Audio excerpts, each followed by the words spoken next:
हाय दोस्तों। अभी तक हम लोगों ने जो भी बातें की वो सिंगल फेज ट्रांसफार्मर और थ्री फेज ट्रांसफार्मर के अराउंड रिवॉल्व हुई। उनके कंस्ट्रक्शन के बारे में, वर्किंग के बारे में, सर्किट के बारे में, पैरामीटर्स के बारे में, फेजर्स के बारे में।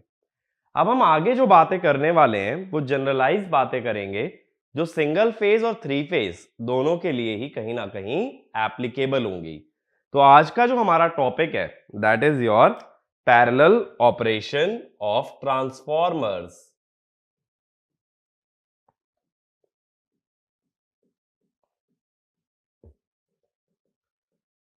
अब देखो, सबसे पहला क्वेश्चन माइंड में आता है कि इतने सारे कनेक्शन पॉसिबल हैं, सीरीज है, कास्केडिंग है, तो हमने पैरेलल ही क्यों चूज किया? नेटवर्क के अंदर तो कई पॉसिबिलिटी होती है ना, सीरीज, पैरेलल, कास्केड।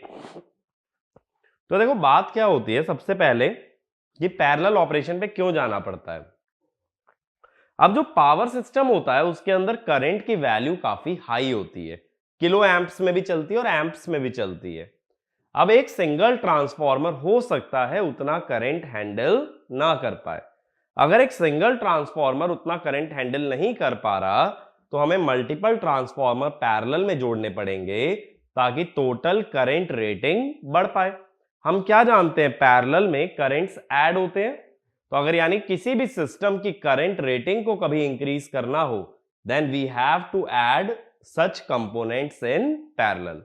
दूसरी बात सोचो, पैरेलल में वोल्टेज सेम रहती है, करंट ऐड हो रहा है, वोल्टेज कांस्टेंट, करंट इंक्रीजेस यानी पावर विल आल्सो इंक्रीज। तो जब मल्टीपल ट्रांसफॉर्मर्स को पैरेलल जोड़ दिया जाता है तो उनकी पावर रेटिंग और उनकी करंट रेटिंग दोनों इंक्रीज हो जाते हैं और that is the main motivation behind parallel operation. इसके अलावा और क्या रीजन हो सकता है कि मान लो एक ट्रांसफॉर्मर खराब हो जाता है। अब अगर एक ट्रांसफॉर्मर खराब हो गया तो उसके साथ पैरेलल में दूसरा लगा है, तो दूसरा ट्रांसफॉर्मर लोड को सप्लाई कर देगा अगर एक ट्रांसफॉर्मर खराब हो जाए, यानी रिलायबिलिटी बढ़ गई। बिना किसी इंटरप्शन के हम पावर सप्लाई कर पाएंगे, तो ये चीज भी एक बेनिफिशियल है। अगली पॉइंट सोचो, जब मल्टीपल ट्रांसफॉर्मर पैरेलल में लगेंगे तो पैरेलल में इंपिडेंसेस क्या हो जाती हैं, रिड्यूस हो जाती हैं। जैसे Z और Z पैरेलल में लगाओ तो क्या बनता है, Z/2। अगर ओवरऑल इंपिडेंस रिड्यूस हो रही है तो ये सोचो, ट्रांसफॉर्मर में मान लो सीरीज इंपिडेंस कम कर दूं, आर और एक्स अगर कम हो गए, R/2 और X/2 हो गए, तो वोल्टेज रेगुलेशन जो कि R cos phi plus X sin phi से आती है वो भी कम हो जाएगी, यानी सिस्टम का वोल्टेज ड्रॉप और वोल्टेज रेगुलेशन भी कम हो जाता है, वो भी डिजायरेबल है। तो यही सारे रीजंस होते हैं जिसकी वजह से हम किस पे जाते हैं, parallel operation. But main motivation क्या है, करंट रेटिंग, पावर रेटिंग बढ़ाना और रिलायबिलिटी बढ़ाना। तो सबसे पहला लिखना, क्वेश्चन बना के लिख लो इसके नीचे, why transformers are connected in parallel, why transformers are connected in parallel. तो इसमें लिखना, in order to increase the current rating, in order to increase the current rating to supply large loads, increase the current rating to supply large loads, transformers need to be connected in parallel, connected in parallel। ठीक है।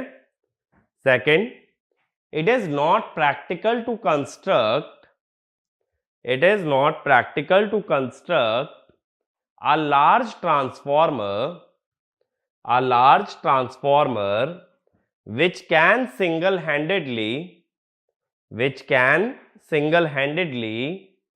supply entire load, which can single-handedly supply entire load। अब मान लो 100 MVA का load है तो 100 MVA का transformer बनाना ज्यादा costly है।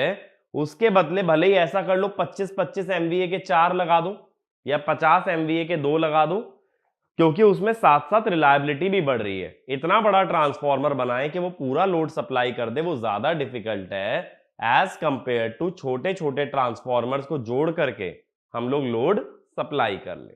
ठीक है। अगला point, if there is breakdown in one unit if there is breakdown in one unit माने एक transformer, then the other unit can supply the load, so we can have uninterrupted power supply.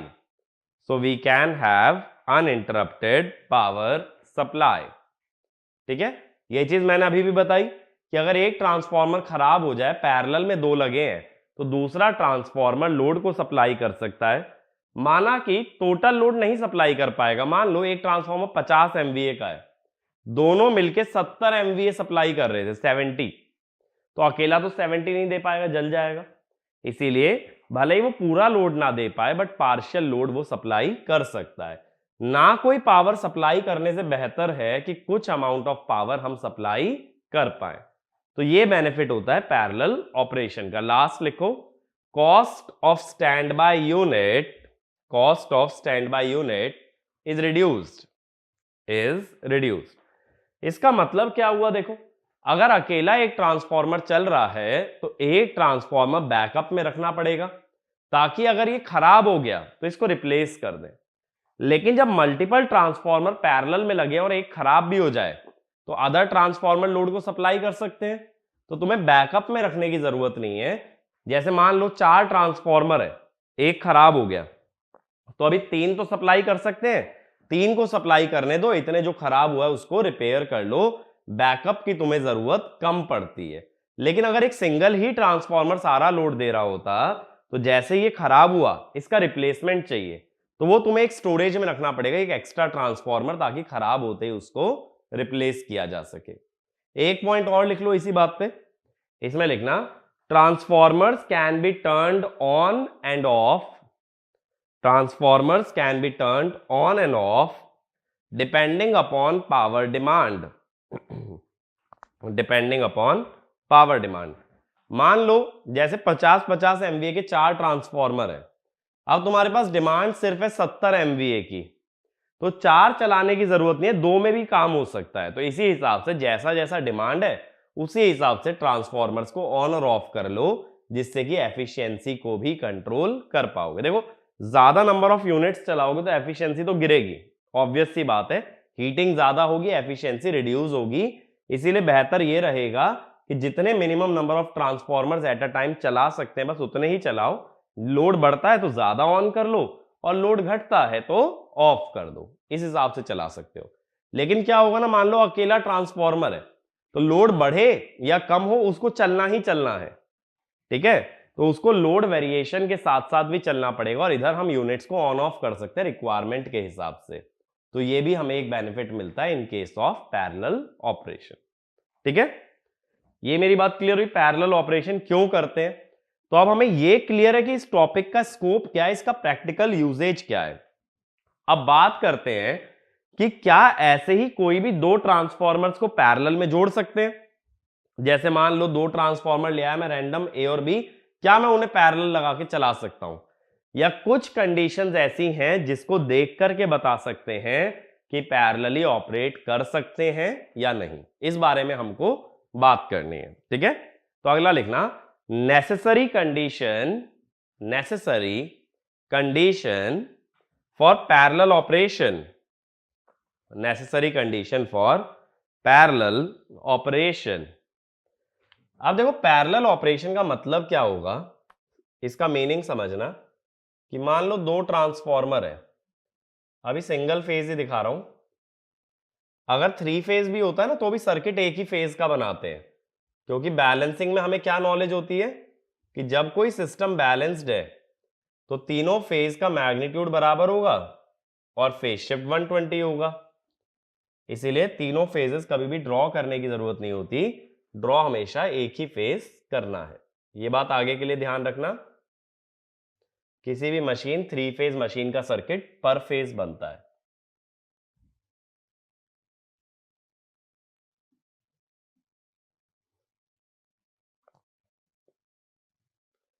अब parallel operation का मतलब क्या है, देखो कि primary और सेकेंडरी दोनों ही पैरेलल में कनेक्ट की गई हैं। अब मान लो एक पैरेलल ऑपरेशन में प्राइमरी पे तुमने वोल्टेज लगा दी है V1, ठीक है। यहां मैं ये नहीं मान रहा हूं आइडियल ट्रांसफॉर्मर है, प्रैक्टिकल है ऑब्वियसली। इसकी इंपेडेंस है ZA या Z1 कह दो, और इसकी इंपेडेंस है Z2, यानी R प्लस JX, जो भी सीरीज वाली दिखाते हैं ना, यहां शंट ब्रांच इग्नोर्ड रहती है। अब मान लो इसका ट्रांसफॉर्मेशन रेशो है A1:1 और इसका है A2:1। डॉट्स भी दिखा देता हूं, केसेस समझते चलना, ठीक है। आई मैंने ये माना है दोनों का रेशो अलग अलग है, तो इसकी सेकेंडरी में वोल्टेज क्या आएगी V1/A1 और इसकी क्या आएगी V1/A2। तो दोनों की वोल्टेज अनइक्वल हो गई। अब सेकेंडरी की टर्म्स में अगर सोचोगे तो सर्किट कुछ ऐसा है, देखो सेकेंडरी की टर्म्स में अगर सोचे ना, तो एक वोल्टेज है V1/A1 और उसके सीरीज में है एक इंपेडेंस Z1। इसी के पैरेलल एक और ट्रांसफॉर्मर है जिसकी इंपेडेंस है Z2 और उसकी वोल्टेज है V1/A2। ये हुआ काम। अब देखो अगर ये दोनों वोल्टेजेस बराबर नहीं है तो क्या होगा, जब तक इस लूप के अंदर पोटेंशियल डिफरेंस रहेगा तो इसके अंदर एक करंट फ्लो करेगा। पोटेंशियल डिफरेंस की वजह से क्या आता है, एक करंट आता है। ये लूप में फ्लो कर रहा है, इसीलिए इसे बोल रहे हैं सर्कुलेटिंग करंट। कैसे निकालोगे, V1/A1 minus V1/A2 over Z1 plus Z2, ठीक है। अब मान लो यहां कोई लोड करंट जा रहा है,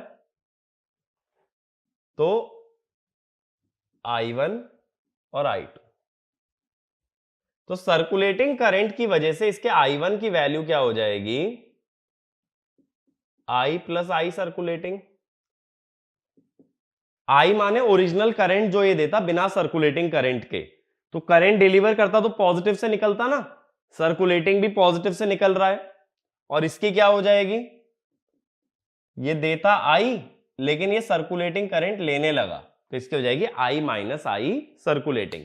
मेरी बात को समझना, ये मान लो कि बिना किसी सर्कुलेटिंग करंट के दोनों I करंट देते, एग्जांपल ले रहा हूं, हो सकता है अलग भी हो, I करंट देते, सर्कुलेटिंग करंट की वजह से इसको एक एक्स्ट्रा करंट देना पड़ा I सर्कुलेटिंग, और इसको कम देना पड़ा क्योंकि इसको कुछ करंट वापस मिलने लगा। मान लो दोनों 50-50 एंपियर दे रहे थे। अब पहले ट्रांसफॉर्मर ने 5 एंपियर दूसरे को दिया, तो 50 तो वो दे रहा था, 5 और दिया, कितना हो गया 55। दूसरा 50 दे रहा था लेकिन पहले से 5 लिया, तो कितना दिया टोटल 45। तो सर्कुलेटिंग करंट क्या करता है, एक ट्रांसफॉर्मर का करंट बढ़ा देता है और दूसरे का करंट घटा देता है। तो अगर वोल्टेज रेशो बराबर नहीं हुए तो there will be circulating current, due to which one transformer will get overloaded, other will get underloaded, ठीक है। और अगर करंट बढ़ेगा किसी भी ट्रांसफॉर्मर में तो उसके लॉसेस भी बढ़ते हैं, और अगर उसके लॉसेस बढ़ते हैं तो ओवरऑल सिस्टम की एफिशिएंसी कम होती है।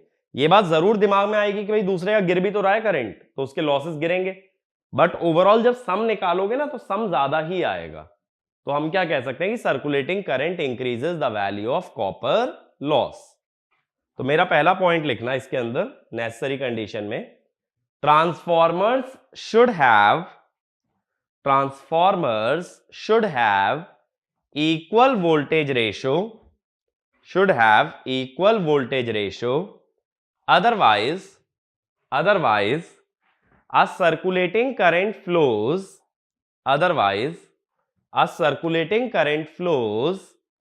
between the two transformers,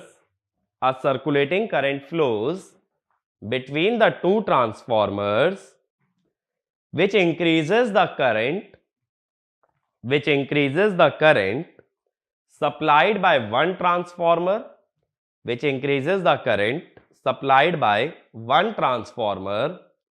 and reduces the current supplied by other transformer, current supplied by other transformer, which increases copper loss, and reduce efficiency, and can also damage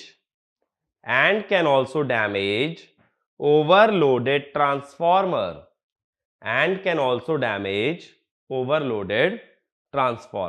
ठीक है। तो same voltage ratio या same secondary voltage होना जरूरी है। अगला point, polarities of both the transformers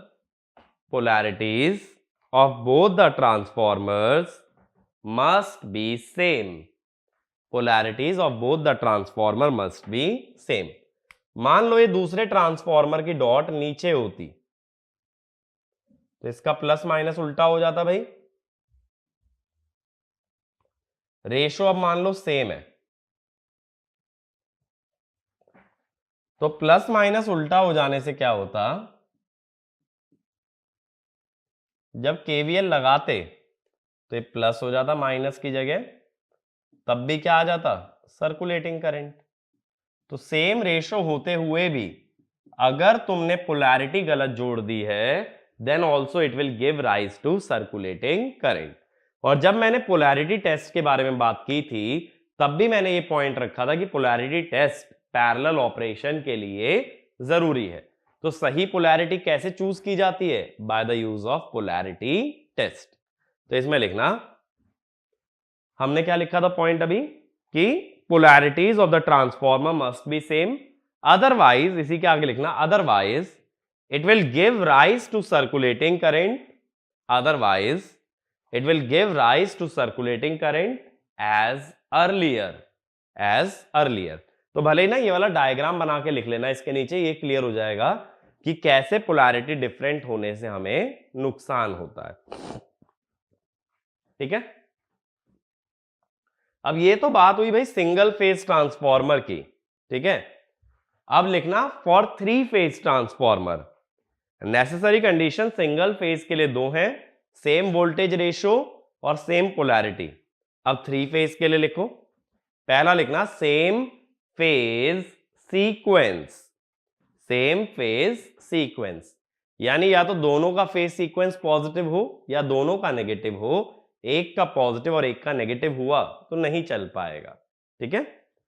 अगला लिखो, सेम फेज सीक्वेंस के बाद सेम पोलैरिटी, यानी जो पोलैरिटी वाला पॉइंट है सिंगल फेज 3 फेज दोनों में सेम रहता है। नेक्स्ट, सेम वोल्टेज रेशो, तो ये वोल्टेज रेशो वाला पॉइंट भी कॉमन है। अब एक और एडिशनल पॉइंट लिखो, phase shift between primary and secondary must be same. अब मान लो रेशो भी सेम है, डॉट भी सही है, बट एक मान लो स्टार स्टार है, एक है स्टार डेल्टा।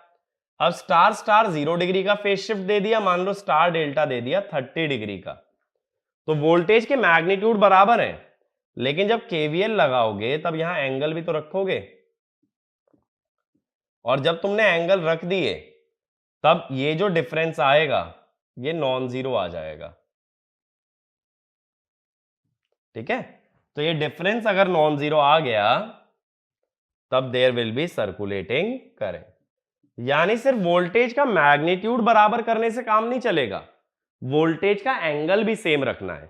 प्राइमरी वोल्टेज का एंगल तो सेम है, क्यों सेम है, प्राइमरी तुम लगा रहे हो, प्राइमरी जब तुमने दोनों में सेम ही वोल्टेज अप्लाई की है तो उसका एंगल तो सेम रहा, लेकिन उसकी वजह से जब सेकेंडरी बने तो सेकेंडरी का भी एंगल सेम बने, उसके लिए कंडीशन क्या होगी, same phase shift offered by the 2 transformer. मेरी बात क्लियर हुई। ऐसा नहीं कर सकते कि एक का फेज शिफ्ट 0 और एक का 30 डिग्री, उससे सर्कुलेटिंग करंट आ जाएगा। अब सेम फेज शिफ्ट के लिए हमें क्या पता होना चाहिए, phasor group.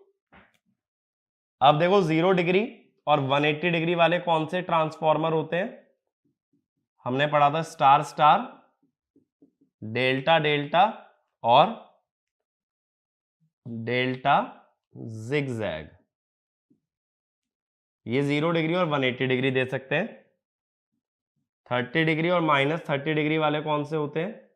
Star delta, delta star, star zigzag. ठीक है, तो इस पे क्वेश्चन कैसा बन जाता है ना, डायरेक्टली वो ये पूछ लेगा कि ऐसे कौन से ट्रांसफॉर्मर्स हैं जो पैरेलली नहीं चल सकते। तो तुम क्या चेक करोगे 3 फेज के अंदर कि वो सेम ग्रुप को बिलोंग करना चाहिए या दो ट्रांसफॉर्मर्स का फेज शिफ्ट सेम होना चाहिए, then only they can be connected in parallel. ठीक है, तो ये मेरी बात क्लियर हुई। नेसेसरी कंडीशंस, नेसेसरी कंडीशन जितनी भी है ना, सारी सर्कुलेटिंग करंट के अराउंड ही रिवॉल्व करती हैं। हर कंडीशन में यही कहना है कि जैसे भी पैरेलली जोड़ो सर्कुलेटिंग करंट नहीं बनना चाहिए। अगर सर्कुलेटिंग करंट बना तो वो मशीन को डैमेज कर सकता है। अब ये तो बात हुई कि क्या कंडीशन ऐसी है जिसके बिना ट्रांसफॉर्मर नहीं चलेगा या पैरेलल ऑपरेशन नहीं चला पाएंगे। लेकिन अब कुछ कंडीशन ऐसी भी होती है जो हम चाहते हैं कि ऐसा हो, यानी वो डिजायरेबल है। ऐसा नहीं है कि नहीं हुआ तो नहीं चलेगा, चलेगा जरूर, लेकिन बेहतर परफॉर्मेंस के लिए या बेटर वर्किंग कंडीशन के लिए ऐसी क्या कंडीशन है जो सेटिस्फाई होनी चाहिए। तो अगला लिखना desirable condition, desirable condition for parallel operation, desirable condition for parallel operation. अब देखो दो डिजायरेबल कंडीशन होती हैं। सबसे पहली कंडीशन ये होती है कि दोनों ट्रांसफॉर्मर अपनी अपनी रेटिंग के प्रोपोर्शनल लोड शेयर करें। ऐसा इसलिए, एक चीज सोचो कि अगर दोनों ट्रांसफॉर्मर की रेटिंग अलग अलग है, एक 50 केवीए का है, एक 100 केवीए का, ऐसा मत सोचना अलग अलग तरह के ट्रांसफॉर्मर्स को पैरेलल नहीं जोड़ सकते। जोड़ सकते हो, उनकी पावर रेटिंग अलग अलग हो सकती है। जैसे मान लो 150 केवीए चाहिए तो 50-50 के 3 क्यों लेने, 50 और 100 वाला ले लो। तो एक 50 का है, एक 100 का है। अब मैं ये चाहूंगा जो बड़ा ट्रांसफॉर्मर है या जो ज्यादा पावर वाला है वो सप्लाई भी ज्यादा ही करे। ऐसा ना हो कि 110 केवीए ट्रांसफर करना था, 50 वाले को तो 60 करना पड़ रहा है और 100 वाले को सिर्फ 50। हमेशा जो बड़ा ट्रांसफॉर्मर है वही ज्यादा पावर सप्लाई करे और छोटा ट्रांसफॉर्मर कम पावर सप्लाई करे। तो यानी कि जो लोड है जिसकी रेटिंग डबल, तो वो लोड भी दुगना ही सप्लाई करे। जैसे मान लो 100 केवीए है, ठीक है, एक ट्रांसफॉर्मर 100 केवीए का, एक 50 का, तो मैं कहूंगा 100 केवीए वाला, सॉरी अगर 50 केवीए वाला एक्स दे रहा है, 100 केवीए वाले की रेटिंग डबल है, तो ये कितना देना चाहिए, 2x। यानी जो रेशो इनकी रेटिंग्स का है वही रेशो एक्चुअल पावर डिलीवर्ड में भी चलना चाहिए। ऐसा डिजायरेबल है, ऐसा नेसेसरी नहीं है। तो इसमें लिखना फर्स्ट पॉइंट, ये अचीव कैसे होगा आगे डेराइव करेंगे। The load sharing between the transformers, the load sharing between the transformers should be proportional to the kVA rating, should be proportional to the kVA rating of the transformer, kVA rating of the transformer। इसी में इसके नीचे बना के लिखना अलग से point, it can be achieved if पर unit impedance of transformers, it can be achieved if PU impedance of the transformers on their own base are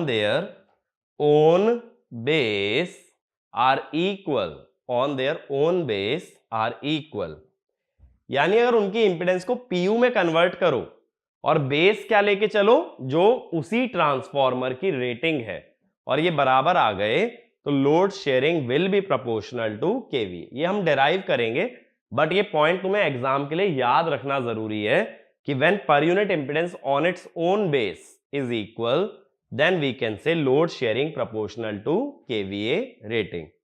अगला लिखना the X by R ratio, the X by R ratio यानी कि reactance upon resistance of both transformers, of both transformer should be equal, should be equal in order to maintain, in order to maintain same power factor, in order to maintain same power factor for both the transformers, same power factor for both the transformer। ठीक है, ये चीज भी derive करेंगे कि जब x by R ratio same होता है तो दोनों ही ट्रांसफॉर्मर्स का पावर फैक्टर सेम आता है। ठीक है, तो ये दो कंडीशन ऐसी होती हैं जिसको ऑब्टेन कर लेने से ऑपरेशन हमारा बेहतर होता है। अगर नहीं भी होंगी तो भी चलेगा, ऐसा नहीं कहते कि नहीं होंगी तो काम ही नहीं चलेगा, बट होंगी तो अच्छा रहेगा। ठीक है, अब देखो इसके बाद हमें यह पता लगाना है कि जब हम ट्रांसफॉर्मर पे एक लोड कनेक्ट कर देते हैं, दो ट्रांसफॉर्मर्स को पैरेलल जोड़ के एक लोड कनेक्ट कर देते हैं, तो ये लोड आपस में कैसे शेयर करते हैं, कौन कितना लोड सप्लाई करता है, ये चीज हमको डेराइव करनी है। ठीक है, तो इसके लिए हेडिंग डाल लेना single phase transformers, single phase transformers.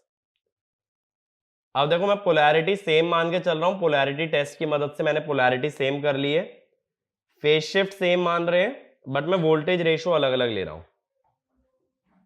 ठीक है, ये वोल्टेज रेशो है A2:1 V1 बाय A2, और ये दोनों मिलके एक लोड सप्लाई कर रहे हैं। ये मान लो ये लोड है ZL। ठीक है, इसके अक्रॉस की वोल्टेज है VL, इसमें जाने वाला करंट है IL। पहले ट्रांसफॉर्मर से करंट आया I1 और दूसरे से आया I2। तो मुझे ये जानना है IL का कितना हिस्सा I1 है और IL का कितना हिस्सा I2 है। यानी लोड अगर सपोज 100 एम्पियर ले रहा है तो उसमें से कितना एम्पियर फर्स्ट ट्रांसफॉर्मर देता है और कितना एम्पियर सेकंड ट्रांसफॉर्मर देता है। अब इसको सिंप्लीफाई करने के लिए एक काम क्या कर सकते हो, चाहे तो एक सिंप्लीफाइड नेटवर्क बना सकते हो। देखो क्यों इतना कॉम्प्लेक्स रखना है अपने लिए सर्किट, हम इसको सिंप्लीफाई कर लेते हैं। जो भी सेकेंडरी पे वोल्टेज आ रही है उसको एक वोल्टेज सोर्स की तरह शो कर दो। ठीक है,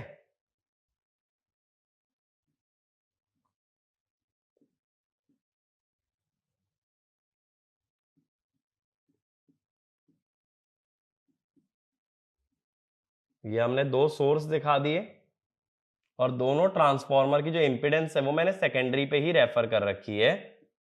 तो ऐसा मत सोचना है Z1 Z2 क्या है, ये R प्लस JX है लेकिन सेकेंडरी पे रेफर्ड है। अब देखो ये करंट है I1, यहां से समझना ज्यादा आसान है, ये है I2 और ये है IL, ये वोल्टेज है VL। अब सबसे पहली बात कि इस नेटवर्क को सॉल्व कैसे करोगे, मुझे I1 I2 चाहिए इन टर्म्स ऑफ IL। तो मैं क्या बोलता हूं, इसको सॉल्व करने का अच्छा तरीका ये रहेगा कि नोडल लगा लें। नोडल किस नोड पे, इस वाली नोड पे। अगर इसको ग्राउंड मान लिया जाए तो इस नोड की वोल्टेज है VL, तो हम क्या करते हैं, हम ऐसा लिखते हैं, देखो VL minus V1 by A1 upon Z1। अब ये मत सोचना करंट डायरेक्शन ऐसे है तो मुझे V1 by A1 minus VL लिखना चाहिए था, लिख सकते हो, लेकिन जब कोई नोड पे नोडल लगाते हो तो सारे करंट कैसे मानते हो, आउटगोइंग। फिर VL minus V1 by A2 upon Z2 plus VL by ZL equal to 0। ठीक है, फिर VL कॉमन आ गया, 1 by Z1, 1 by Z2, 1 by ZL equal to V1 by A1 upon Z1, V1 by A2 upon Z2। तो यहां से VL मिल जाएगा ना हमें, यहां से हमें VL मिल गया।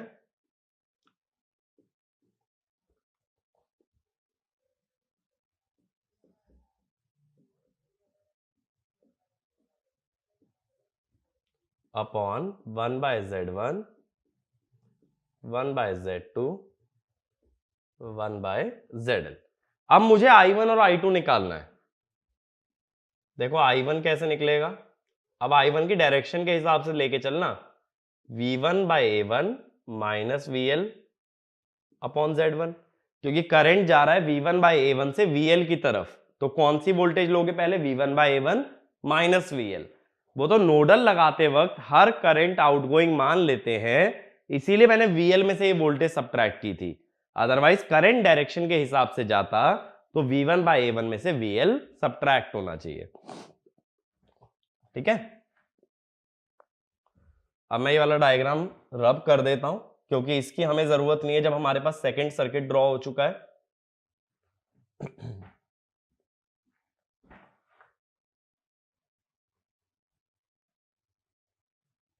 ठीक है, लेकिन जब नोट्स बनाओगे तो दोनों डायग्राम ड्रॉ करना, ये पता रहना चाहिए कि सेकंड वाला सर्किट आया कहां से। अब देखो I1 निकालने की कोशिश करता हूं, V1/A1 माइनस VL करना है, तो VL में तो नीचे 1/Z1, 1/Z2, 1/ZL है। जब एलसीएम लोगे तो क्या लिखोगे, देखो एलसीएम ले रहा हूं जो मैं VL का डिनोमिनेटर था ना,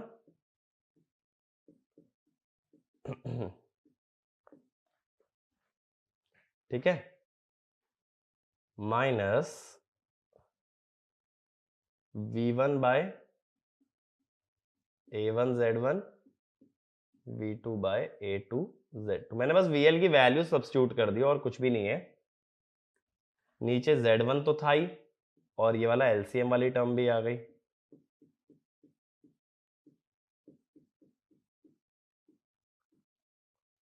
ठीक है, अब देखो क्या होगा, V1/A1Z1 ये तो कट गया, तो यानी यहां पे क्या बचा, V1/A1 1/Z2 plus 1/ZL minus V2/A2 Z2 upon Z1। अब देखो मुझे ये आंसर जो चाहिए ना वो IL की टर्म्स में चाहिए। IL माने VL/ZL। अब VL/ZL कितना है, IL जो लोड का करंट है, V1/A1Z1 प्लस V2/A2Z2 अपॉन नीचे क्या आ जाएगा, ZL।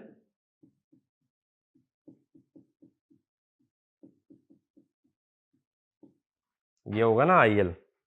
मुझे I1 इसकी फॉर्म में चाहिए, IL की टर्म्स में। अब कैसे निकालोगे बताओ, क्या अगला स्टेप करें जिससे कि हमें यही वैल्यू मिल जाए। ठीक है, ये पीछे का नोट कर लेना सारा।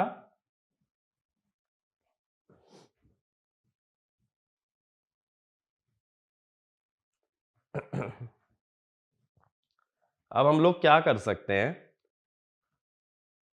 I1 को IL के टर्म्स में लिखना है ना, तो एक टर्म मेरे पास ये बननी चाहिए, V1/A1Z1 plus V2/A2Z2।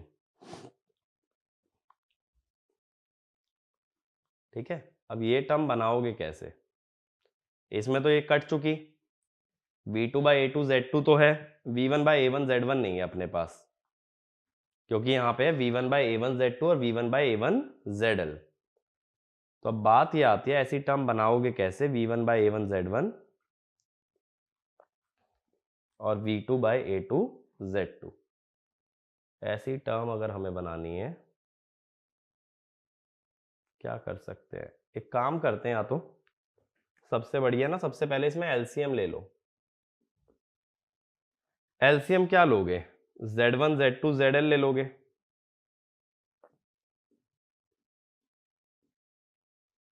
But LCM भी क्या लेना चाहिए हमें, Z1 अगर मैं अंदर मल्टीप्लाई कर लूं तो यहां नीचे बचेगा ZL, Z2, ZL plus Z2 minus V2/A2Z2 upon नीचे Z1 या Z1 से Z1 काट लो, नीचे बचेगा ZL Z2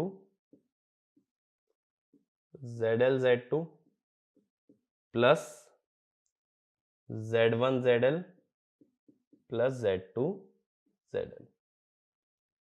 तो अगर ZL Z2 एलसीएम पूरे का ले लोगे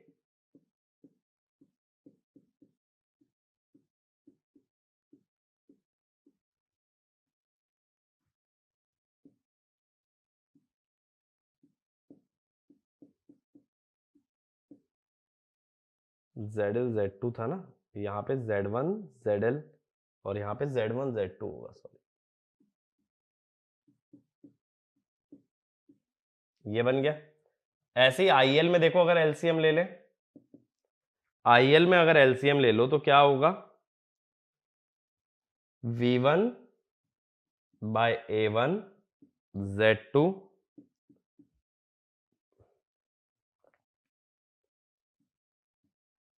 plus V2 by A2 Z1 upon, इसका भी एलसीएम लो, Z1 Z2 ZL बनेगा, तो नीचे क्या रह जाएगा, Z1 Z2 ZL से ZL तो कट गया,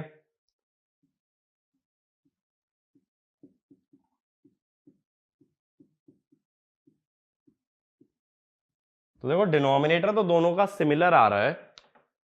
अब इसके आगे ना कैलकुलेशन एक बार ट्राई कर लेना कि I1 को IL की टर्म्स में अगर हमें लिखना है, मैं एक काम करता हूं, डायरेक्ट यहां पे रिजल्ट लिख देता हूं कि I1 कितना आएगा, I1 आएगा IL Z2 by Z1 plus Z2 plus V1 by A1 minus V1 by A2, ये V1 बाय A2 था ना, V2 नहीं है, सॉरी,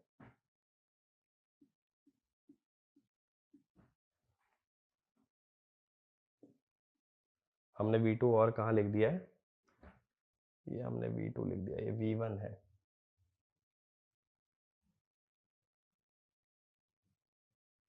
ठीक है, V1 by A2 upon Z1 plus Z2। ठीक है, ये आ गया I1।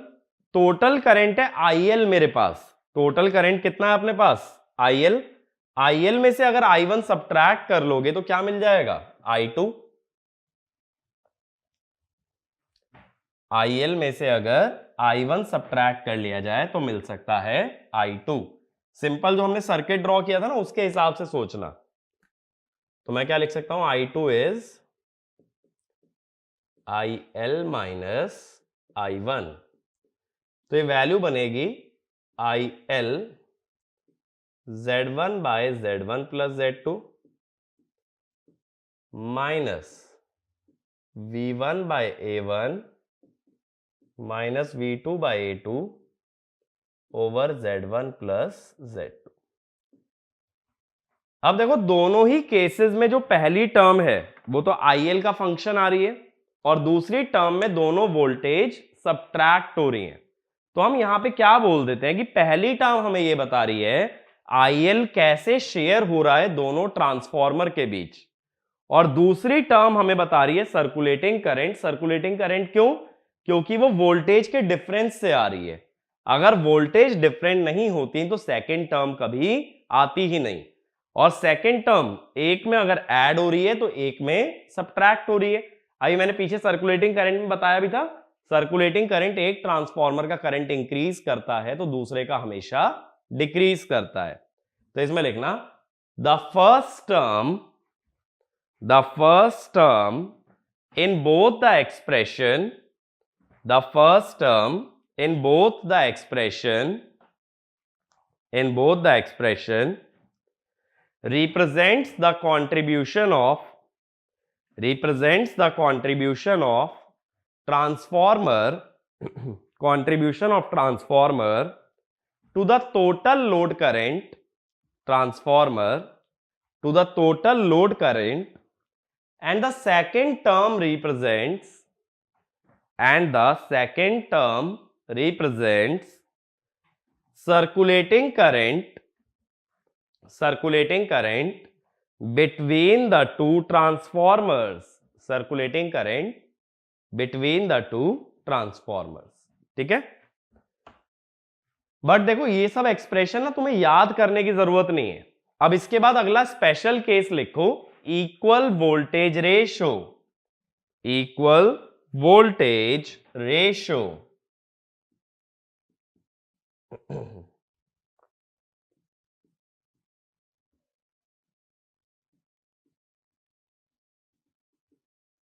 ठीक है, इक्वल वोल्टेज रेशो का मतलब अगर ये मान लें कि दोनों का वोल्टेज रेशो सेम आ रहा है, वोल्टेज रेशो था A1 और A2, अगर A1 और A2 बराबर आ रहा है तो देखो ये V1 बाय A1 और V1 बाय A2 इनका डिफरेंस क्या हो जाएगा, 0।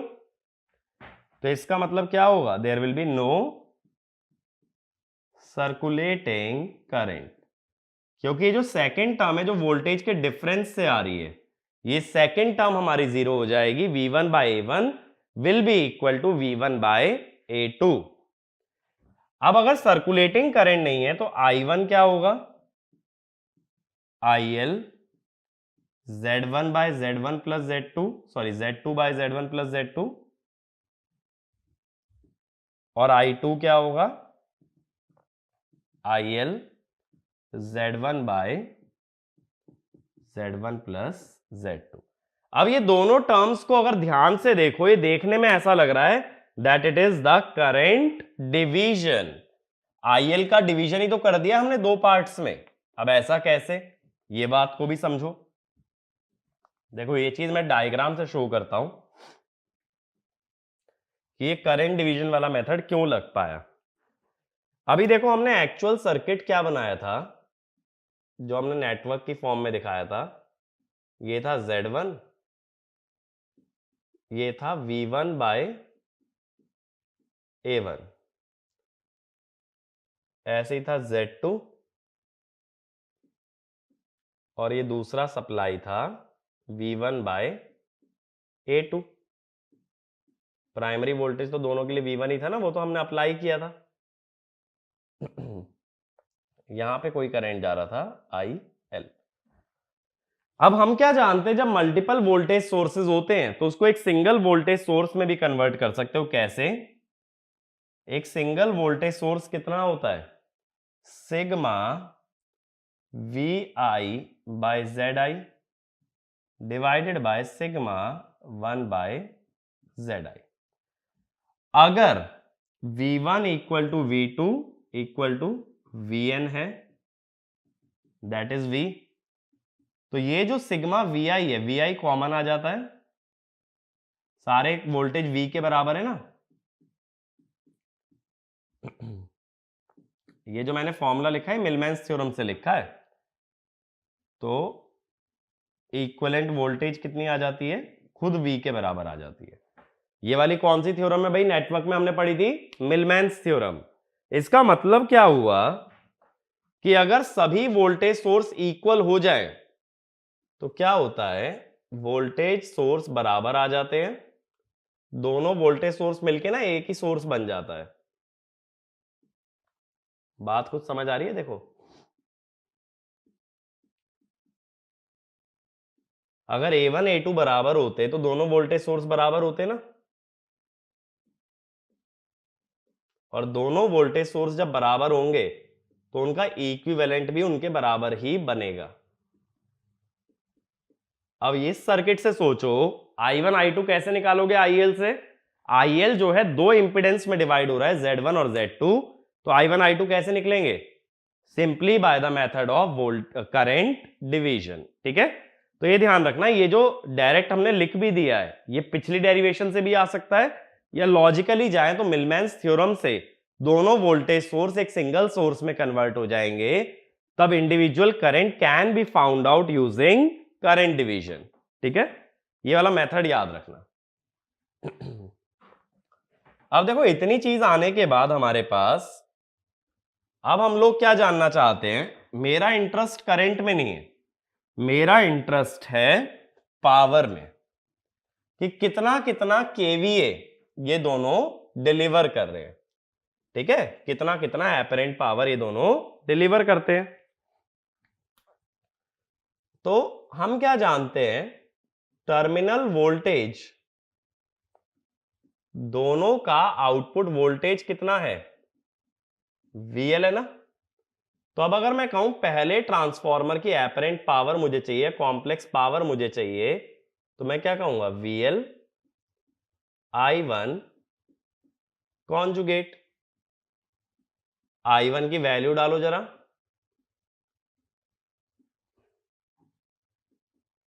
IL Z2 by Z1 plus Z2 whole का कॉन्जुगेट। जब कभी दो कॉम्प्लेक्स नंबर के मल्टीप्लिकेशन का कॉन्जुगेट लेते हैं, A इंटू बी कॉन्जुगेट होता है, A कॉन्जुगेट B कॉन्जुगेट। ये बेसिक कॉम्प्लेक्स नंबर है, ठीक है।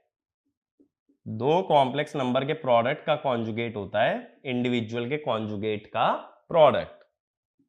VL इंटू IL कॉन्जुगेट, ये क्या हुई, लोड की पावर हो गई, SL Z2 by Z1 plus Z2। Same way में अब मैं डेराइव नहीं कर रहा हूं, सीधा लिख रहा हूं S2। अगर दूसरे ट्रांसफॉर्मर की पावर निकालते वो आती है SL, ऊपर में Z1, नीचे में Z1 प्लस Z2 का कॉन्जुगेट।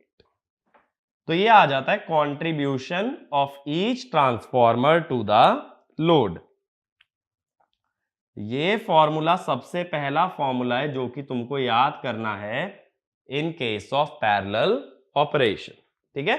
दो से ज्यादा ट्रांसफॉर्मर का पैरेलल ऑपरेशन नहीं आता, बट इन केस आ जाए, for more than 2 transformer, ith transformer का पावर SL ऊपर लिखोगे 1 बाय ZI, नीचे 1 by Z1, 1 by Z2 up to 1 by Zn और इसका होल कॉन्जुगेट। यानी अगर n ट्रांसफॉर्मर हैं, ऊपर इंपेडेंस का रेसिप्रोकल लोगे ith ट्रांसफॉर्मर का, ith माने जिसकी पावर निकालनी है उसी की इंपेडेंस का रेसिप्रोकल न्यूमरेटर में, और डिनोमिनेटर में सबके रेसिप्रोकल का सम, ठीक है। वैसे तो देखो दो से ऊपर कभी पूछते नहीं, बट जनरल फॉर्मूला ये है। और ये ध्यान रखो, यहां जो फैक्टर बन रहा है SL के साथ, वो फैक्टर कौन सा है, करंट डिवीजन वाले का कॉन्जुगेट। ऐसा सोचो ना, VI कॉन्जुगेट ही तो करना है भाई, तो जो करंट डिवीजन में फैक्टर आएगा उसका कॉन्जुगेट किस में आएगा, पावर में।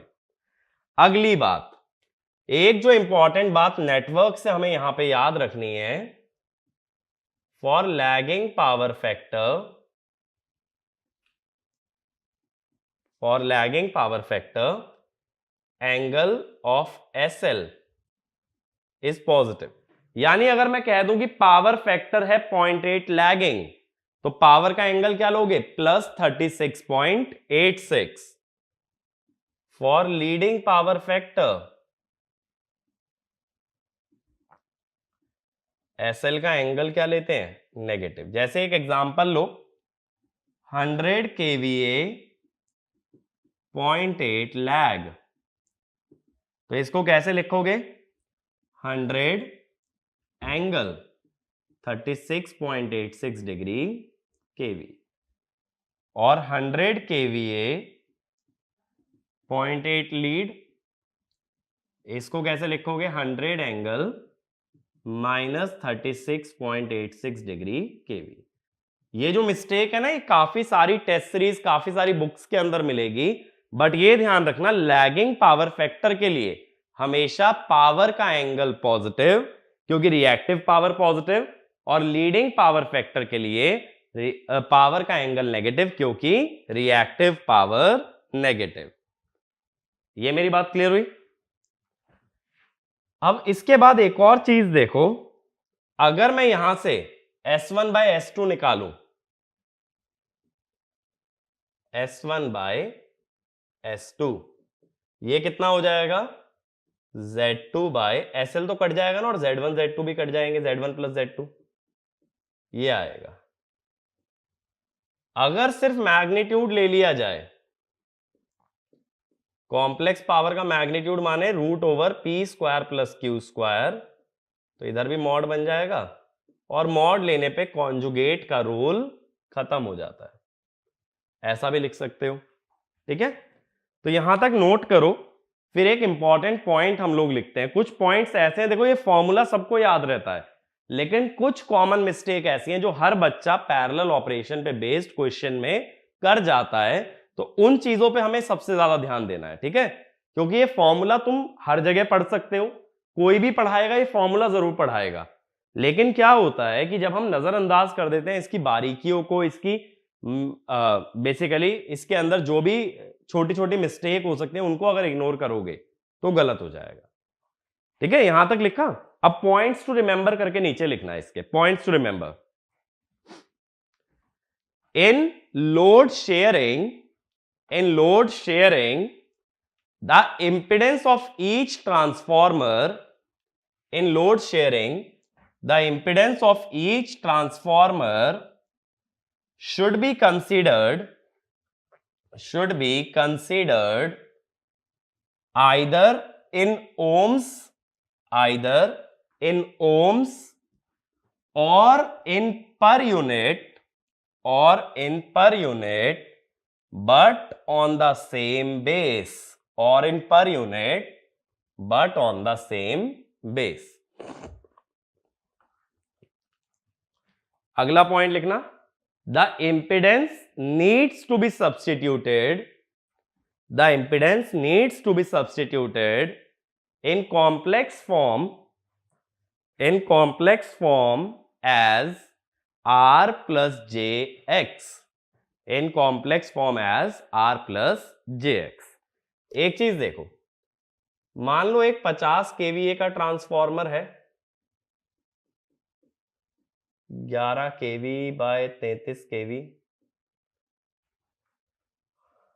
और इसका ZPU हमने दे दिया 0.2 PU, एक 100 केवीए का है, ये भी 11 केवी बाय 33 केवी है। देखो वोल्टेज रेशियो तो सेम ही रहना चाहिए, और इसका ZPU है 0.2 या 0.3 PU।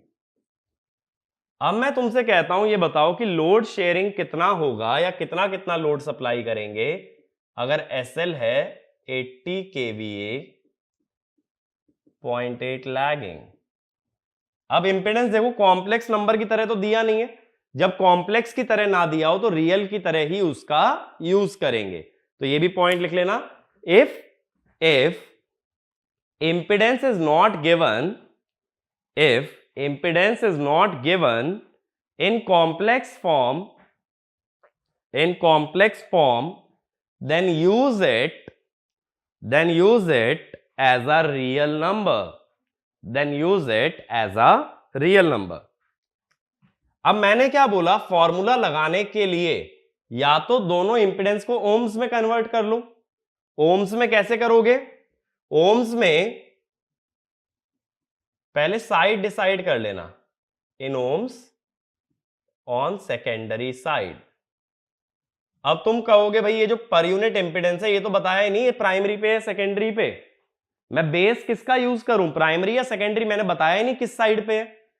तो यहां तुम लोग फंस जाते हो, क्योंकि पर यूनिट इंपेडेंस दोनों तरफ बराबर होती है। तो पर यूनिट इंपेडेंस बताते वक्त ये बताना जरूरी नहीं है कि ये प्राइमरी पे है या सेकेंडरी पे, because PU impedance on both sides of transformer is same. तो तुम किस तरफ देखना चाहते हो ये तुम्हारे ऊपर है, या तो दोनों की इंपेडेंस प्राइमरी में लो या दोनों की इंपेडेंस सेकेंडरी में। तो क्या कर लो, Z बेस से मल्टीप्लाई कर दो। कैसे करोगे, Z बेस क्या होता है, वोल्टेज स्क्वायर अपॉन पावर, केवी का स्क्वायर 10 की पावर 6 हो जाएगा, पावर में 10 की पावर 3 है। ऐसे Z2 को भी ओम्स में ले आओ, वोल्टेज तो सेकेंडरी की 33 है, किलो का स्क्वायर 10 की पावर 6, नीचे किलो है। ठीक है, या तो ओम्स में कन्वर्ट कर लो और फिर लोड शेयरिंग वाला फॉर्मूला लगा देना, या दूसरा तरीका क्या है कि कोई एक कॉमन बेस ले लो। कॉमन बेस ऐसा लेना जिसमें मेहनत कम से कम पड़े। मेहनत कम से कम कैसे? मान लो कॉमन बेस ले लिया 500 केवीए, अब 50 वाले को भी चेंज करोगे, 100 वाले को भी चेंज करोगे, दोनों को चेंज करना पड़ेगा। इससे बढ़िया क्या है, assume a base of 100 KVA. Base ऐसा लो जिसमें चेंज एक को करना पड़े, दूसरे को नहीं। तो देखो पहला वाला 50 केवीए के हिसाब से गिवन है, दूसरा 100 के हिसाब से। तुमने बेस भी क्या माना है? 100। जब तुमने बेस 100 मान लिया तो सेकंड वाले को चेंज करने की जरूरत नहीं है। चेंज सिर्फ किसे करोगे? फर्स्ट वाले को। कैसे करोगे? ZPU old into S new by S old. S new माने जो बेस माना है, ओल्ड माने जिसपे वो गिवन है। और इसमें वोल्टेज लेने की जरूरत नहीं है। वोल्टेज क्यों नहीं लिया? Because voltage is not changed. और ZPU2 क्या लोगे? सिंपली जो गिवन था। अब ये वैल्यूज भी डाल सकते हो उस फॉर्मूले में। बात समझ आई? या तो दोनों इंपेडेंस ओम्स में लो या दोनों इंपेडेंस पीयू में, लेकिन सेम बेस पे। और वो सेम बेस अक्सर कैसा लेते हैं? जिसमें मेहनत बचाई जा सके। तुम्हारी मर्जी है, तुम 500 भी ले सकते हो, कुछ गलत नहीं है। ऐसा मत सोचना वो मेथड चलेगा नहीं, चल सकता है।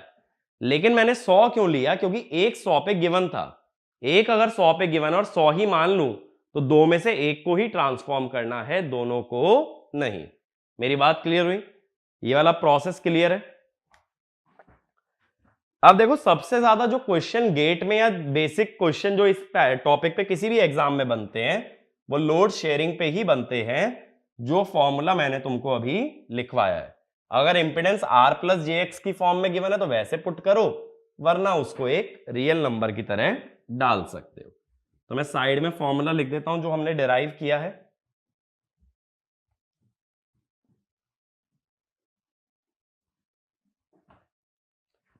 अब हमने फॉर्मूला क्या डिराइव कर लिया है जो सभी एग्जाम्स के लिए बहुत जरूरी है। जो बेसिक क्वेश्चन होते हैं ना वो इसी फॉर्मूले पे बन जाते हैं। अभी और बताऊंगा कि और किस टाइप के क्वेश्चन बन सकते हैं।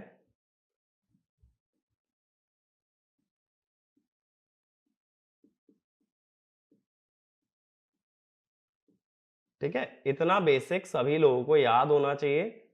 और ये याद होना चाहिए कि Z1 Z2 को कैसे पुट करना है, R प्लस जेएक्स की फॉर्म में पुट करना है।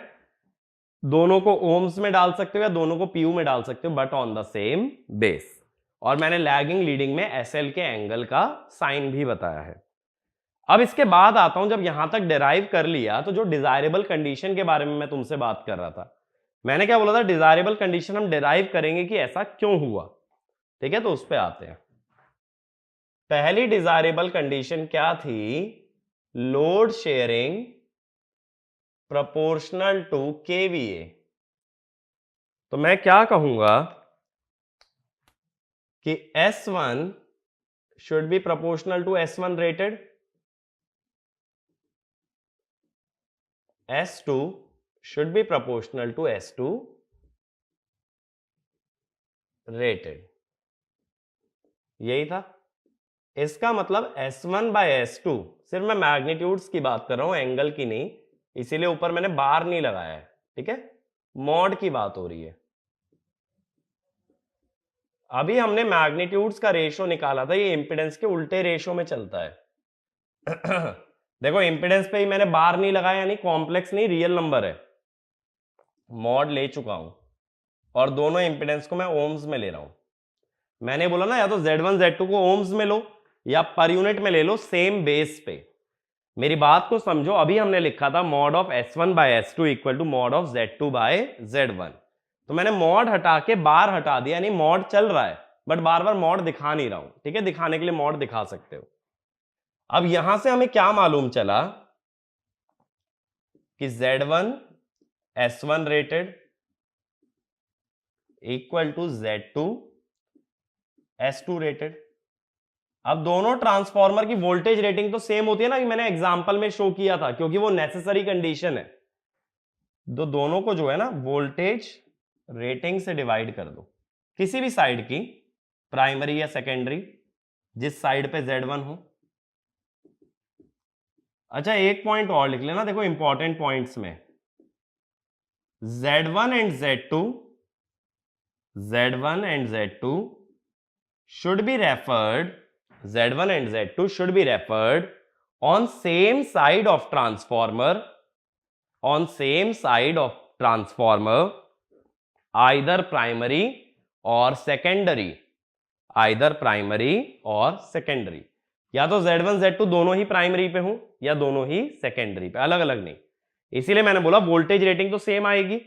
अब V²/S ये क्या होता है, Z बेस होता है, लेकिन S तो S1 है ना, और ये Z तो ओम में चल रहा था, तो ये बना Z1 का बेस।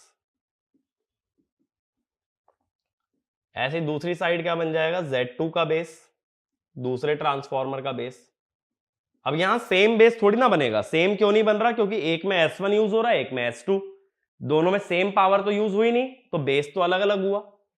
तो ये क्या हुआ, Z/Z base is Z1 PU is equal to Z2 P। मेरी बात समझ आई? लेकिन यहां पे इंपॉर्टेंट क्या है, ऑन देयर ओन बेस। ठीक है, अपने अपने बेस पे पर यूनिट बराबर होना चाहिए, कॉमन बेस पे नहीं। ठीक है, कॉमन बेस वाला कॉन्सेप्ट कहां यूज करना है, जब ये फॉर्मूला लगाना है, और load sharing proportional to KVA में दोनों की इंपीडेंस अपने अपने बेस पे सेम हो। अब जैसे देखो, मैंने पिछला एग्जांपल में जो Z1 PU दिया था तुम्हें, वो 0.2 दिया था, और सेकंड वाला 0.3, तो दोनों का पर यूनिट अपने अपने बेस पे बराबर तो नहीं था, और दोनों का PU अगर अपने अपने बेस पे बराबर नहीं है, load sharing cannot be proportional to rating. Simple सी कंडीशन है, क्वेश्चन में दो ट्रांसफार्मर दिए, दोनों का PU इंपीडेंस दिया है, बराबर है तो प्रोपोर्शनल टू केवीए, बराबर नहीं है तो not proportional to KVA. Ohms में दिया है तो PU में आ जाओ, कैसे, अपने अपने बेस से डिवाइड करके। ठीक है, और PU में दिया है तो डायरेक्ट कंपैरिजन कर लो, बट ये ध्यान रखना, कंपैरिजन करते वक्त अपने अपने बेस पे रहेंगे, सेम बेस पे नहीं।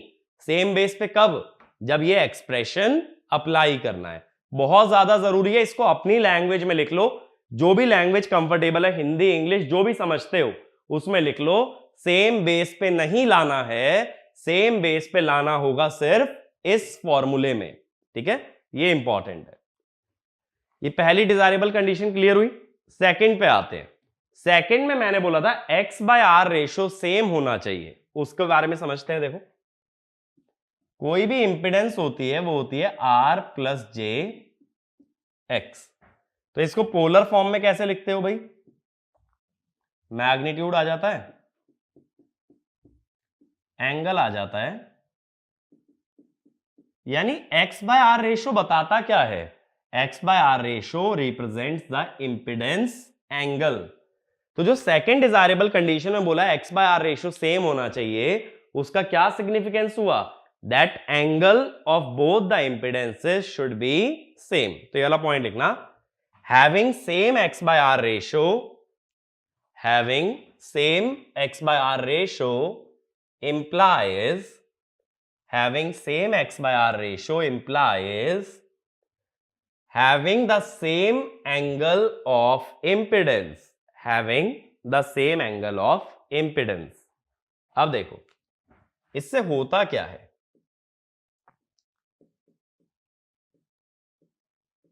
S1 जो है वो लोड की पावर है, इनटू ऊपर Z2 था ना, Z2 का एंगल भी थीटा है। मैं R + jX की जगह ना पोलर फॉर्म में लिख रहा हूं, Z1 का एंगल भी थीटा और Z2 का एंगल भी थीटा। जब दो कॉम्प्लेक्स नंबर जिनका एंगल सेम हो, अगर उन्हें ऐड कर दिया जाए, जिनका एंगल सेम होता है, वो फेजर, वो वेक्टर डायरेक्टली ऐड हो जाते हैं। पैरेलल वेक्टर्स तो डायरेक्ट ऐड हो जाते हैं ना। अब देखो ऊपर नीचे से एंगल थीटा कट जाएगा,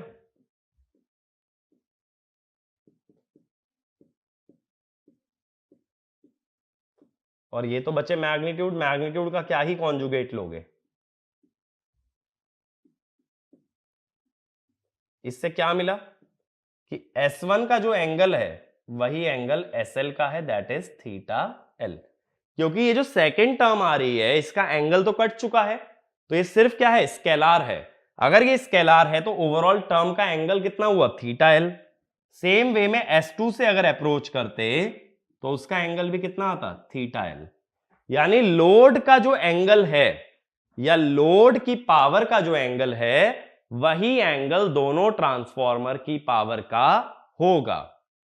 अगर दोनों ट्रांसफॉर्मर की पावर का एंगल सेम होगा, इससे फायदा क्या होगा कि both can be directly added, they need not be added as complex number.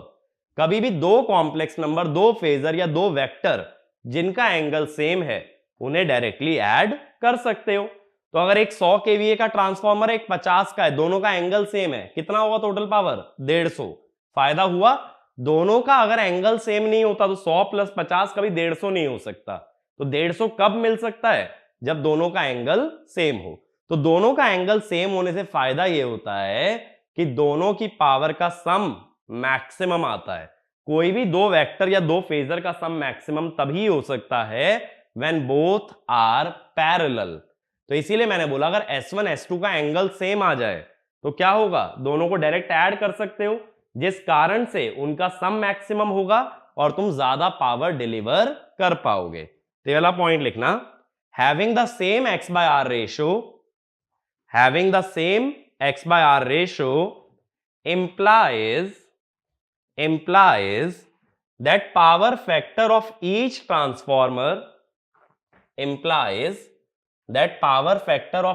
transformer is same as the load power factor,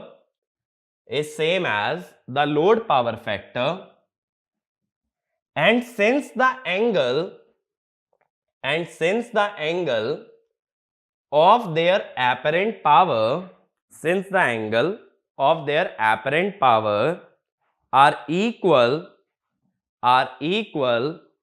their powers can be directly added,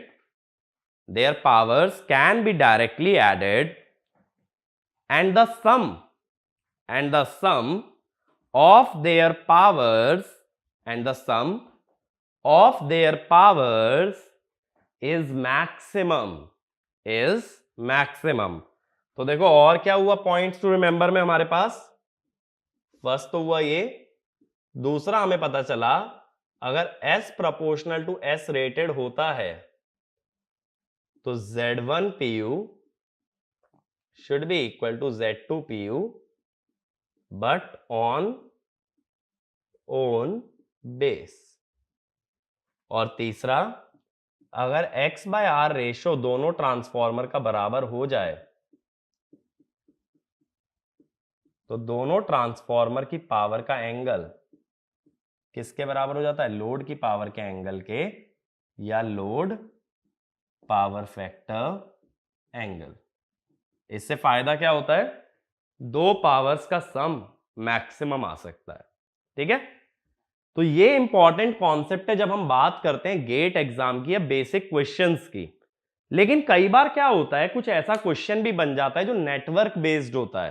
तो अब अगला लिखना, अनइक्वल वोल्टेज रेशो, ठीक है। यानी अगर दोनों का वोल्टेज रेशो बराबर ना हो तब क्या होगा, तब देखो ऐसी कंडीशन में क्या होता है वो तुम्हें बता देता है नो लोड या ओपन सर्किट वोल्टेज। जैसे कि इसमें हमें क्या डेटा गिवन रहेगा कि ट्रांसफॉर्मर 1 की ओपन सर्किट वोल्टेज है E1 और इंपेडेंस है Z1, ट्रांसफॉर्मर 2 की नो लोड वोल्टेज है E2 और इंपेडेंस है Z2, और ये दोनों ही कहां पे हैं, सेकेंडरी या लोड वाली साइड पे। तब ऐसे केसेस में क्या करना, पहले सर्किट बना लेना। नो लोड या ओपन सर्किट वोल्टेज कैसे दिखाते हो? जो वोल्टेज सोर्स हम दिखा रहे थे ना सर्किट में, उसी को नो लोड वोल्टेज बोलेंगे। ये भी बताता हूं ऐसा क्यों। ऐसा सर्किट बना लोगे,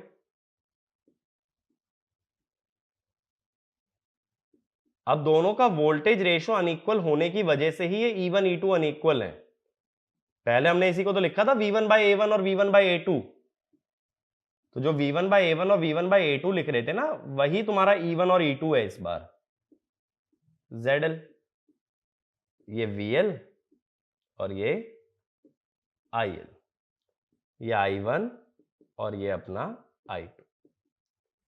देखो इसको मैं नो लोड या ओपन सर्किट वोल्टेज क्यों बोल रहा हूं, किसी भी ट्रांसफॉर्मर का अगर सर्किट सेकेंडरी पे रेफर्ड है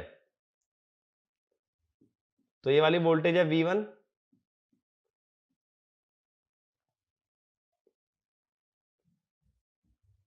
ये वोल्टेज है V1/A, रेशो मैं ले रहा हूं A:1।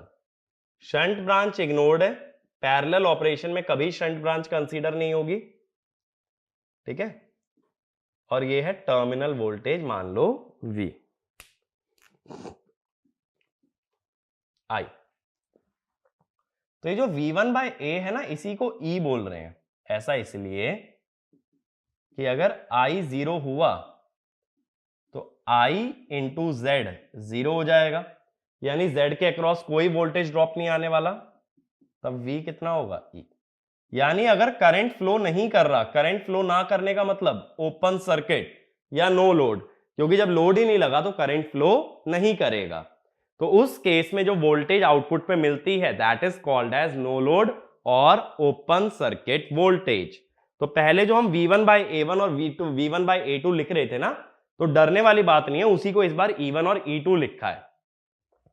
अब अगर ये सर्किट तुम बना चुके हो, है ना, तब क्या करना है, सिंपली कि यहां पे नोडल लगाना स्टार्ट कर देना, या ऐसा कर लो कि VL इज, ऐसा भी कर सकते हो, देखो E1 माइनस I1 Z1 और VL is E2 minus I2 Z2। अब इसके अलावा I1 plus I2 is actually equal to IL। तो अब हम लोग क्या लिख सकते हैं, E1 minus I1 Z1 is equal to E2 minus I2 Z2, जिसका मतलब ऐसे लिख लो, I1 Z1 को राइट हैंड साइड ले जाओ, this should be equal to E1 minus E2, ऐसा लिख सकते हैं। और दूसरा क्या लिख सकते हो, I1 plus I2 equal to IL। दो लीनियर इक्वेशन आ गई, सॉल्व हो जाएंगी भाई। सिर्फ क्या करना पड़ेगा, दो लीनियर इक्वेशन को सॉल्व करना है। जैसे सेकंड इक्वेशन को Z2 से मल्टीप्लाई कर दो और ऐड कर दो, तो अगर Z2 से मल्टीप्लाई करके ऐड करते हो तो क्या बना, देखो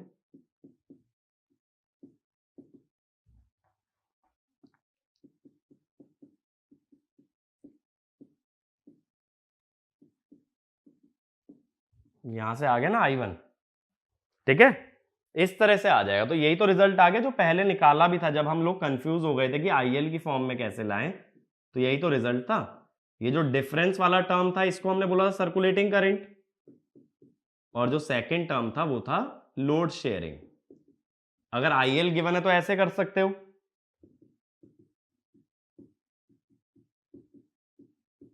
अगर IL नहीं गिवन है तब क्या कर सकते हो, मान लो IL नहीं गिवन होता, तब मैं क्या कहता कि I1 प्लस I2 वो क्या हो जाएगा, V/ZL, फिर IL की जगह V/ZL लिखते या नोडल से इसको अप्रोच कर लेते। मेरी बात क्लियर है। तो ये तरीका हो सकता है जिससे कि तुम I1 और I2 निकाल सकते हो अगर ओपन सर्किट वोल्टेज बराबर नहीं है। तो ये डिफरेंस वाली टर्म क्या बता रही है, सर्कुलेटिंग करंट, और IL वाली term contribution of I1 and I2 to the load current. ये मेरी बात क्लियर हुई? ठीक है, तो ये प्रोसीजर फॉलो कर सकते हो जब ओपन सर्किट वोल्टेज अनइक्वल दे रखी हो या टर्न्स रेशियो अनइक्वल हो। याद रखना सर्किट, क्योंकि अगर सर्किट याद रखते हो ना तो देखो ये सारा नेटवर्क एनालिसिस ही तो है। किसी भी मशीन का पैरेलल ऑपरेशन हो, ट्रांसफॉर्मर, डीसी, सिंक्रोनस, सब कुछ नेटवर्क से बन सकता है। बट आदत ये होनी चाहिए कि सर्किट पे अगर आ गए तो क्वेश्चन रुकेगा ही नहीं। तो जो लोग सर्किट के साथ कंफर्टेबल नहीं होते ना, उन्हें ज्यादा दिक्कत फेस होती है। अब लास्ट लिखना ओवर या maximum load in parallel operation, maximum load in parallel operation. अब कई बार क्वेश्चन ऐसा बन जाता है कि ये बताओ दोनों ट्रांसफॉर्मर मिलके टोटल कितनी पावर दे सकते हैं, कितना मैक्सिमम पावर दे सकते हैं दो ट्रांसफॉर्मर मिलके। मैक्सिमम कब होगा? जब कोई एक ट्रांसफॉर्मर अपनी लिमिट पे पहुंच जाए, क्योंकि उसके ऊपर जाओगे ना तो लिमिट के ऊपर जाना होगा। तो इसमें लिखना maximum loading should be achieved, maximum loading should be achieved without overloading any transformer, without overloading any transformer. तो किसी पे भी उसकी मैक्सिमम लिमिट से ज्यादा लोड ना देते हुए तब तुम्हें बताना है कितना लोड दे सकते हो। ये बात का ध्यान देना। अब इसके लिए क्या करना, देखो स्टेप 1, तरीका बता रहा हूं, बहुत ध्यान से सुनना। कंपेयर, ये क्वेश्चन का मेथड है, ZPU of both transformer on their own base, अपने अपने बेस पे कंपेयर करो। Transformer having lower ZPU is overloaded first, जिसका ZPU कम होगा ना वो पहले ओवरलोड होगा। स्टेप 2, जैसे मान लो एक एग्जांपल के तौर पे कि सेकंड वाला पहले ओवरलोड हो रहा है। एज्यूम, जैसे एक एग्जांपल ले रहा हूं कि ZPU 2 कम आया, तो ट्रांसफॉर्मर 2 गेट्स ओवरलोडेड फर्स्ट। 1 का भी छोटा आ सकता है, बट मैं सिर्फ एक एग्जांपल से इलस्ट्रेट कर रहा हूं। तो अब क्या करना, S2 को मान लेना S2 रेटेड और इसका एंगल ले लेना 0, क्योंकि हमें मैग्नीट्यूड में इंटरेस्ट है, एंगल में नहीं। अब हम क्या जानते हैं, S1 by S2 is Z2 by Z1 conjugate. तो यहां पे S1 क्या आएगा, Z2 by Z1 conjugate into S2 angle 0। लेकिन ये या तो बोथ इन ओम लेना है या PU ऑन सेम बेस। जब भी ये फॉर्मूला लगाओगे ना तो सेम बेस वाला PU यूज होगा लोड शेयरिंग के फॉर्मूले में, ये बात बहुत जरूरी है। स्टेप 4, यहां से S1 आ जाएगा, एंगल के साथ आएगा क्योंकि इसका एंगल होगा कुछ ना कुछ। तो S total is S1 plus S2।